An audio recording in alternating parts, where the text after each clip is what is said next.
పాము కాటుకు నలుడు వికృత రూపుడయ్యాడు. అప్పుడు ఆ పాము తన నిజరూపంతో ప్రత్యక్షమయ్యి నలునితో, నలమహారాజా, నా పేరు కర్కోటకుడు. నేను నిన్ను కాటు వేశానని భయపడకు. ఇక నిన్ను ఎవరూ గుర్తించరు. పాము కాటు నిన్ను ఏమీ చెయ్యదు. నీ రాజ్యం నీకు ప్రాప్తిస్తుంది. నీ భార్య నీకు దక్కుతుంది. నీకు ఎప్పుడు నిజరూపం కావాలన్నా నన్ను తలచుకుంటే నీ వద్దకు ఒక వస్త్రం ఎగురుతూ వస్తుంది. దానిని కప్పుకుంటే నీ పూర్వాకృతి వస్తుంది. నీకు మరొక విషయం చెబుతాను. ఇక్కడికి దగ్గరలో ఇక్ష్వాకు వంశస్థుడైన ఋతుపర్ణుని రాజ్యం ఉంది. నీవు అక్కడికి వెళ్ళు. బాహుకుడు అనే పేరుతో అతని వద్ద రథసారథిగా చేరు. నీవు అతనికి అశ్వహృదయం అనే విద్యను ఇచ్చి అతని నుండి అక్షహృదయం అనే విద్యను గ్రహించు అని చెప్పి కర్కోటకుడు వెళ్ళాడు.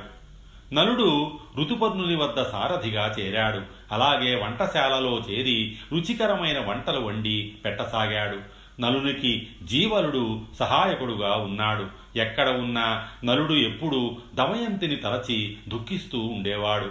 ఒకరోజు నలుడు దమయంతిని తలచుకుని దుఃఖిస్తుండగా జీవలుడు విని ఈ వికృత రూపి ప్రియురాలు ఎంత వికృత రూపంతో ఉంటుందో అనుకుంటూ నలుని దగ్గరకు వచ్చి విషయం ఏమిటని అడిగాడు. అందుకు నలుడు జీవలునితో, అయ్యా, నాకు ఒక ప్రేయసి కూడానా? నాకు తెలిసిన ఒక సైనికుడు తన ప్రేయసిని గురించి దుఃఖిస్తుండగా చూశాను. అతనిని అనుకరిస్తూ ఏడుస్తున్నాను అన్నాడు. విదర్భదేశంలో ఉన్న భీమునికి నలుని విషయాలు తెలిశాయి. తన కూతురు, అల్లుడు ఏమయ్యారు అని పరితపించాడు.